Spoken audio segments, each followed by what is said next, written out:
Hi guys, welcome to Beard's Eye View, and this is going to be my spoiler review for episode 1 and 2 of WandaVision. Before we begin, don't forget to like and comment down below, subscribe and ring the bell to be notified whenever I do videos. I do them every single week, so make sure you keep a lookout for those. You're probably thinking that I've seen that Star Wars jumper somewhere before. Yeah, I've had it on before because these are my Star Wars pyjamas and we're in another lockdown. There's not really much to do, so what's the point in getting dressed? So I'm just going to whack my hat on and let's just get to reviewing some stuff.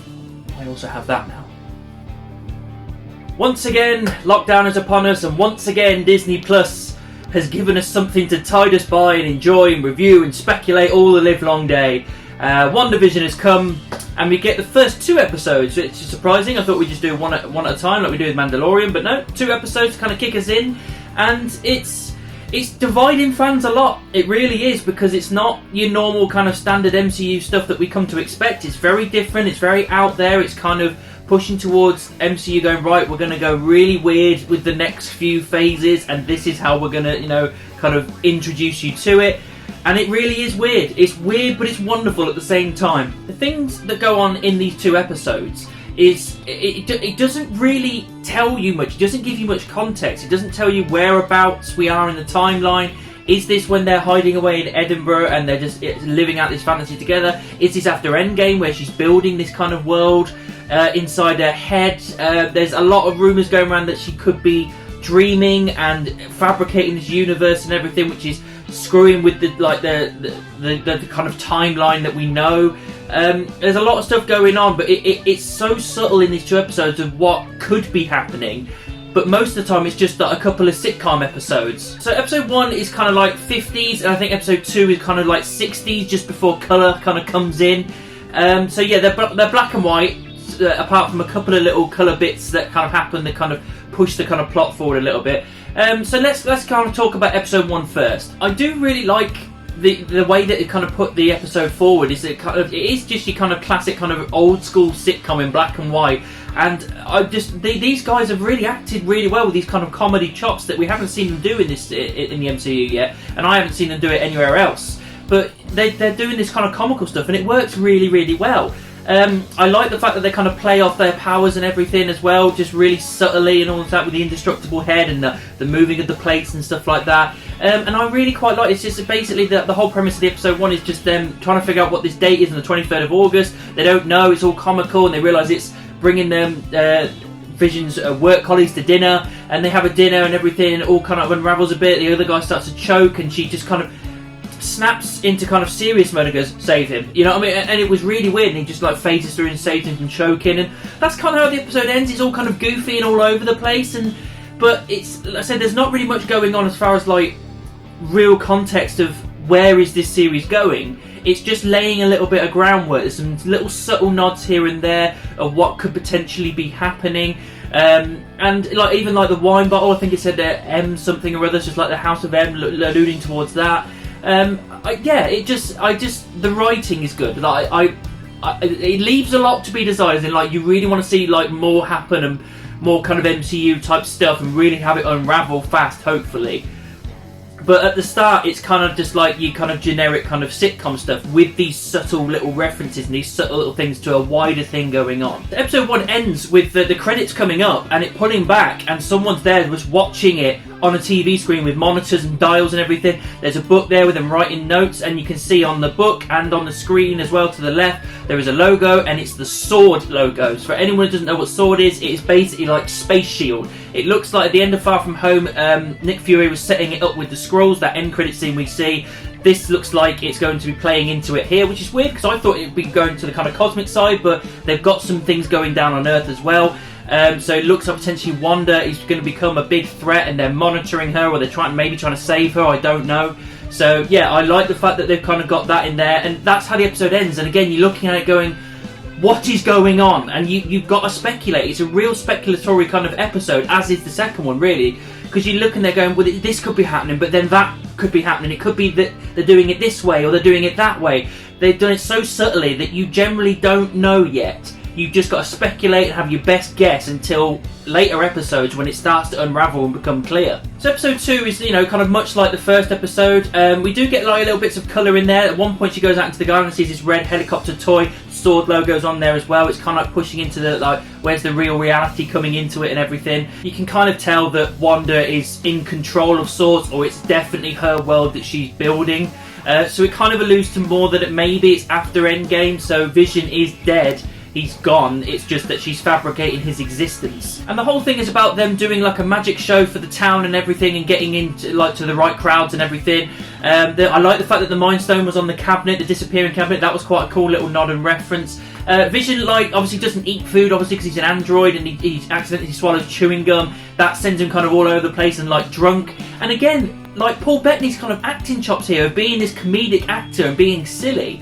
I really liked it. A lot of people are very divided on it, but I liked it just because I thought I didn't see him doing this kind of stuff. He's always a very kind of serious kind of character that he plays in most of his films and anything he's done.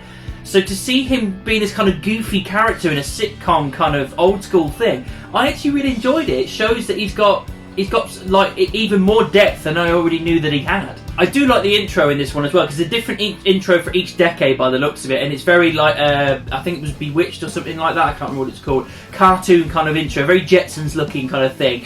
And one thing I noticed as well, when Vision fades through the floor, you can see like a thing like underground, everything like bones and stuff, and it looks like there's a helmet there, and a lot of people saying it might be another character. I can't remember who it was they mentioned, but Galactus to me seems like that's what it is. Like, I could be wrong, it might just be a subtle little reference, but to me that helmet looks like Galactus' helmet, so maybe they're kind of foreshadowing that he's going to make an appearance at some point. I'd like that, not in this series, but as the new overarching villain for the next few phases. That seems like a no-brainer. So the magic show ends up going all over the place, and it works to a point. They use their powers and she kind of tricks it and everything, and it's just all goofy and fun and everything.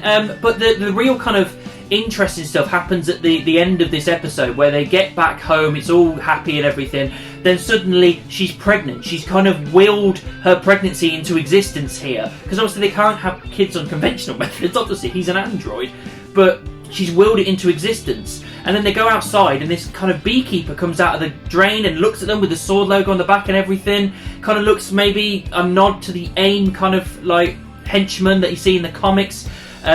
And then she goes all serious again and goes, no. And then she just reverses it back to when they're pregnant again. And then she just turns everything into colour. It all goes like 70s and everything looking. And that's how it ends, with them in colour and everything, it pulling back, and that's the end of the episode. Again, it's pushing forward of just like, she has some sort of control here. I think personally she's dreaming, and because she's so powerful, and she's obviously, her powers are unlimited and she's out of control, that she's creating this kind of little fabric universe, kind of like the Truman Show. Like, it's this little kind of pocket universe somewhere sitting somewhere, and it's becoming out of control and sort of monitoring it, and they're now trying to save her and everything, and she's kind of like losing control a little bit while she's kind of dreaming and whatnot. That's my theory. I don't know whether it's going to be the case, but I'm looking forward to seeing what happens after this, because, as I said, it doesn't give you loads of context. It lets you speculate and wonder what the hell is going on here. So yeah, I'm really intrigued. That's the thing that intrigues me the most. Like I say, as far as like classic MCU stuff, there wasn't really much going on in these episodes. It was kind of your goofy, kind of standard, kind of sitcom stuff. But all the while with these little tidbits and these little slight little moments and nods and references and little moments that make you think there's something more sinister, more dark going on here. And that's what intrigued me to carry on with this series. And obviously it's MCU anyway, it's Disney. I've got full confidence that they're going to make an incredible series. Agnes, that character, I want to talk about her. She appears in both episodes, and there's rumours going around that she might be this witch in the comics that's kind of tied to Scarlet Witch quite a lot, called Agatha something. I can't really remember now. But there's rumours that she might be there, and obviously she's put like puppet strings and everything, kind of pulling stuff, and maybe Wanda doesn't have full control. I'd like that to kind of like push in and everything, because if she's, by the look of the trailer, this character is through the whole thing, so it looks like she's going to be playing more pivotal parts and everything. She seems to drop in and drop out on certain pieces that may be important, so I think over time it will start to unravel, and you'll see that she's kind of not really helping Wanda, she's hindering her, and I'm looking forward to seeing if that ends up being the case. So it looks like in the next episode she's going to be pregnant. I mean, I don't know whether she'll have kids by the end of the episode or during the episode, I don't know how it works, but obviously, from what we see in the trailers and everything, what happens in the comics, she has two boys. I think they're called Wiccan and Speed. Mutants, obviously, speed and powers and all this kind of stuff. So I'm looking forward to seeing how that works and everything. And I think by the end of it, she's not going to have actual children in the real world. I think she's just fabricated them and made them into existence the same way that she did with Vision. I don't know how this is going to end, obviously, this series. None of us do. Of course we don't. We can speculate all we want. But there's either two ways. Either at the end of it, it's all going to fall apart and she's just going to have to accept the fact that Vision is gone and she can't have this life that she wants to have. Or she's going to be so powerful that there's going to be a way that she can will these characters into existence. So Vision is able to come back. She's able to have these kids as well. And maybe that's our first push into mutants and the X-Men and how we kind of get into that arena without doing it like really quickly. They just subtly push it in with this. I don't know, but it's so interesting all the same. Like I say, it's not a mind-blowing series at the start, but it's giving you enough tidbits and references to think to yourself that the possibilities are endless in this series, and that's what really intrigues me. Overall, guys, the first 2 episodes, as I said, it wasn't absolutely mind-blowing, but it laid the groundwork to what could potentially be a really dark and really serious and mind-blowingly weird series. I'm looking forward to it. I'm interested in the fact that they've got some real good acting chops with this comedy, the references and everything that they're doing, the way they're building it. It seems that by the end of it, it's just your mind's just going to be going... And I'm looking forward to that weirdness. Bring on all the weirdness. It's going to be a lot of fun, and I'm looking forward to the next episode. So that's what I thought of the first 2 episodes of WandaVision. What did you think about it? Let me know down in the comments. Make sure you subscribe and ring the bell. If you want to find me on social media, any of these, all links in the description, and I'll see you soon.